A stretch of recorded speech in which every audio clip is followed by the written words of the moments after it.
আসসালামু আলাইকুম, কেমন আছেন আপনারা? আজকে দেখাবো কীভাবে আপনারা VPN অ্যাপস আপডেট করবেন। তো ভিডিওটি ভালো করে দেখবেন মনোযোগ দিয়ে, তাহলে খুব সহজে আপডেট করতে পারবেন আপনাদের অ্যাপস।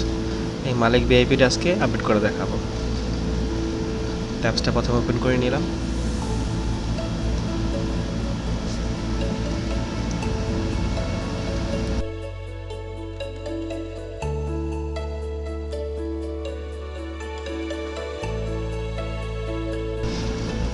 একটা জিনিস খেয়াল করবেন, এখানে কনফিগ ভার্সন বাই ডিফল্ট যেটা থাকবে তার থেকে বেশি হবে।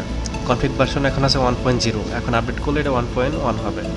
যদি 1 থাকে 1.1 থাকে তাহলে 1.2 হবে। তো সবসময় আপডেট দেওয়ার সময় এই কনফিগ ভার্সনটা খেয়াল করবেন। কনফিগ ভার্সন যা আছে তার থেকে উপরে দিতে হবে। প্রথমে আমাদের যেতে হবে কোথায়, এসপিজি সানমেকারে। তো এসপিজি সানমেকার আমাদের অ্যাপসটা দেখতে পাচ্ছে পরে, এখান থেকে আমরা অ্যাপসটা কাস্টমাইজ করব, এডিট করব। তো প্রথমে এখানে ইউজার পাসওয়ার্ড দেওয়ার পর লগ ইন করলাম, লগ ইন হচ্ছে। তো লগ ইন সাকসেসফুল হয়েছে। হওয়ার পর এখানে কিছু কাজ আছে। আমাদের জিসন ফাইল থাকবে। জিসন ফাইলের জন্য আমরা অ্যাডমিন প্যানেল থেকে এই জিসন নামে অপশন আছে, এখানে ক্লিক করব। এখানে ক্লিক করার পর একটা লিঙ্ক বের হবে, নিচে দেখতে পাবেন। নিচে দেখেন লেখা আছে মালিক ভিআইপি, ওই অ্যাপসের লিঙ্কটা এখানে। এটা মুভ হবে, দেখে দিয়ে করা যাবে। এখানে চোখের আইকন আছে, এখানে ক্লিক করলে এখানে একটা লিঙ্ক বড় হবে। এখানে ক্লিক করার সঙ্গে সঙ্গে দেখেন লিঙ্কটা বড় হয়েছে। এই লিঙ্কটা কপি করবেন, malikvip.com আপডেটার যে লিঙ্কটা আছে এখানে ক্লিক করলে এই ইউআরএলটা কপি করবেন। কপি করার পর এটা আমাদের ওই অ্যাপসের ভিতরে রাখবে। তো এখানে আমাদের প্রথম যে থ্রি ডট আছে এখানে ক্লিক করলে এখানে একটা অপশন পাবেন আপনার আপডেট লিঙ্ক, এখানে ক্লিক করব। এখানে ক্লিক করার পর নিচের একটা লাইন আছে, নিচের লাইনটা কাটবো আমরা। নিচে যে লিঙ্ক আছে এটা কেটে দিব। নিচের লাইনের যে এই কোডগুলো কেটে আমাদের যে কপি করে এখন ইউআরএল আসলাম এটা বসাবো। বসানোর পর সেভে ক্লিক করলাম। এখন আমাদের এইটাতে ক্লিক করতে হবে। এটাতে ক্লিক করার পর ইনপুট ফ্রম অনলাইন এখানে ক্লিক করতে হবে। তাহলে আপনার যে সেটিংগুলো আছে এখানে ক্লিক করলে আপনার অ্যাপসের সেটিংগুলো অটোমেটিক এখানে চলে আসবে। তো আপনার কাজ করতে সুবিধা হবে। প্রথম হচ্ছে ডিলিট অপশন, এখানে ক্লিক করলে ডিলিট হবে সার্ভার। যে কোনো সার্ভার যদি ডিলিট করেন সার্ভার সিলেক্ট করে ওখানে ডিলিট করবেন। সার্ভার সিলেক্ট করে ওখানে ডিলিট করলে অটোমেটিক ডিলিট হয়ে যাবে।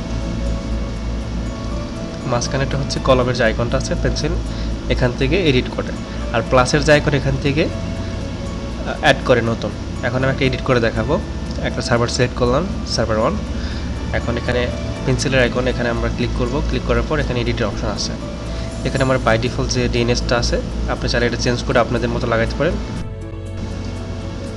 এখানে একটা জিনিস খেয়াল করবেন, এখানে নিচে একটা আছে ইউটিপি। ইউটিপি যেটা, এটা শুধু ইউটিপি মোডে কাজ করবে। ক্লাসিক লিঙ্কগুলো আপনারা নতুন করে সার্ভার অ্যাড করতে পারবেন। সার্ভার নাম, হোস্ট দিয়ে আপনাদের মতো অ্যাড করতে পারবেন। এখানে আপনার কিছু সেটিং আছে, যেমন server, HTTP network, SSL network এবং ইউডিপি নেটওয়ার্ক। এগুলো হচ্ছে পেলোড। এগুলো আমাদের মাঝে মধ্যে পেলোড চেঞ্জ করতে হয় ব্লক হওয়ার পর। তো আমাদের কাজ হয়েছে পেলোড চেঞ্জ করা বেসিক্যালি। তো আমরা এখন আমাদের যে কোনো একটা পেলোড সেট অ্যাড করলাম এইচটিটিপি নেটওয়ার্ক থেকে। এখানে যে পেন্সিল আইকন এখানে ক্লিক করে আমরা এডিট করতে পারবো। পেন্সিল আইকনে ক্লিক করলাম, এডিট অপশন আছে। এখানে কোনো কিছু যদি ডিলিট করেন তাহলে কিন্তু অ্যাপসে কাজ করবে না। তো সাবধানে, যদি আপনাদের কাছে কোনো পেলোড থেকে থাকে এখানে আপনারা এডিট করে বসায় আপডেট করে নেবেন। যদি কোনো কিছু ভুল দেন তাহলে অ্যাপসে কাজ করবে না, এটা সবসময় সতর্ক থাকবেন। এখানে হচ্ছে নতুন প্লাসে ক্লিক করলে নতুন আপনারা সেটিং অ্যাড করতে পারবেন। এখানে ডাইরেক্ট পেলোড এবং এইচটিটিপি প্রক্সি উইথ পেলোড আপনাদের যেটা আছে ওটা করে আপনি অ্যাড করে সেভ করতে পারেন। এখানে আপনার এসএসএল পেলোড, একটা ফেসবুকের পেলোড দেখে নিই। ফেসবুকে ক্লিক করলাম, এডিটে ক্লিক করলে দেখেন এখানে হচ্ছে হোস্ট m.facebook.com, এটা আছে হোস্ট। এটা থ্রুতে আপনি নেট চলে এবং উপরে যে লেখা দেখতে পাচ্ছেন এটা আপনার কাস্টমার দেখতে পায়। নিচে হচ্ছে এটা হচ্ছে ইউডিপি নেটওয়ার্ক। ইউডিপি নেটওয়ার্ক থেকে আপনার যদি কোনো কিছু এডিট করতে চান ওটা সিলেক্ট করে কলমে ক্লিক করলে এডিট করতে পারবেন। আমি এখন একটা ওমানের একটা নেটওয়ার্ক ডিলিট করে দেখাই। হ্যাঁ, ওমান টেল ফ্রি, এটা ডিলিট করে দেখাচ্ছি এখন। এটা খুবই সিম্পল, জাস্ট ওটা সিলেক্ট করবো। সিলেক্ট করার পর ডিলিটে ক্লিক করবো। এখানে তিনটা অপশন আছে, একটা এডিট, একটা প্লাসে হচ্ছে অ্যাড করে, আর একটা হচ্ছে ডিলিট। তো এখন ডিলিটে ক্লিক করলে ডিলিট হয়ে যাবে। এখানে ক্লিক করে দেখাচ্ছি, এসে ক্লিক করলে ডিলিট হয়ে গেছে। এখন আমাদের কিন্তু ওই এখন পিলোডটা নাই, যেটা ওমান ফ্রি নেট ছিল একটা, ওটা নাই এখন, ওটা ডিলিট করে দেওয়া হয়েছে। তো এখানে আপনার যদি নতুন অ্যাড করেন আপনার সিমের নাম দিবেন আগের মতোই, তারপর জাস্ট জেনারেটে ক্লিক করবেন। এই জেনারেটে ক্লিক করলে আপনার যে সেটিংগুলো পরিবর্তন করছেন এটা একটা ফাইল রেডি হবে। এখানে খেয়াল করবেন নোটিশ হচ্ছে আপনার অ্যাপস যখন ওপেন করে একটা নোটিশ থাকে, এটা হচ্ছে এই নোটিশ। আপনি চাইলে এডিট করতে পারেন, আপনি আপনার মন মতো রাখতে পারেন। এখানে বাই ডিফল্ট আমি দিয়ে রাখছি যে অ্যাপস এডিট করবে এই অ্যাপসের নাম, আপনি যদি অন্য কিছু দিন দিতে পারেন। এটা হচ্ছে অ্যাপস ওপেন করার পর নোটিশ আসবে, এটা হচ্ছে কনফিগ ভার্সন, এটা 1.0 থাকে বাই ডিফল্ট।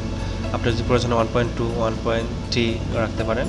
প্রত্যেকবার আপডেট করার সময় এটা হচ্ছে উপরের দিকে যাবে কনফিগ ভার্সনটা। তো আমার 1.0 ছিল, 1 দিয়ে সেভ করলাম। করার পর এখানে দেখেন সেটিংগুলো হয়েছে। এখন আমি কপিতে ক্লিক করব। কপিতে ক্লিক করার পর এই ফাইলটা কপি হবে, এই কোডগুলো কপি হবে। দেওয়ার পর আমরা এখন আমাদের অ্যাডমিন প্যানেলে যাব। অ্যাডমিনে যাওয়ার পর এখানে জিসন যে ফাইলটা আছে এটা হচ্ছে মাঝখানে দিয়ে কপি করব, এডিট করব। এই ডিলিটে ক্লিক করলে কিন্তু ডিলিট হয়ে যাবে, কাজ করবে না। তো এই জন্য আমরা সবসময় সতর্ক হয়ে কাজ করবো। ডিলিট করলে কিন্তু পরবর্তীতে চার্জ লাগবে আপনাকে ঠিক করতে গেলে। মাঝখানে যে বাটনটা আছে এখানে ক্লিক করবেন, এখানে এডিট যে আছে এখানে ক্লিক করে এডিট করতে পারবেন। আমরা যে কোডগুলো আছে এগুলো সবগুলোই সিলেক্ট করে ডিলিট করে ফেলবো। সব মার্ক করলাম এবং ডিলিট করলাম। ডিলিট করে পেস্ট করব। আমরা যে কোডগুলো কপি করে নিয়ে আসছি ওখান থেকে এটা কপি করে এখানে পেস্ট করে এই নিচে আপডেট বাটনে ক্লিক করব। আপডেটে ক্লিক করার পর এটা কিছুক্ষণের মধ্যে অটোমেটিক আপডেট হয়ে যাবে। জাস্ট লোডিং নিচ্ছে, এইটা অপেক্ষা করুন।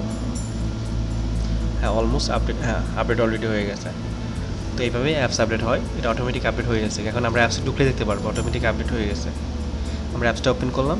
হ্যাঁ, আগে ছিল 1.0, এখন কিন্তু আমাদের 1.1 হয়েছে। আগে ছিল 1.0, এখন হয়েছে 1.1। তার মানে আমাদের অ্যাপসটা সফলভাবে আপডেট হয়েছে। তো আশা করি সবাই বুঝতে পারছেন। প্রত্যেকটা অ্যাপসের সেটিং সেম, হয়তো একটু ভিন্ন হতে পারে, কারণ ওই যে ডিজাইন ভিন্ন হলেও কিন্তু সিস্টেম একই। তো সবাই সতর্ক হয়ে কাজ করবেন, এবং যদি ভিডিওটি ভালো লাগে অবশ্যই চ্যানেল সাবস্ক্রাইব করে আপনার মতামত কমেন্টে জানাবেন। আল্লাহ হাফেজ সবাই।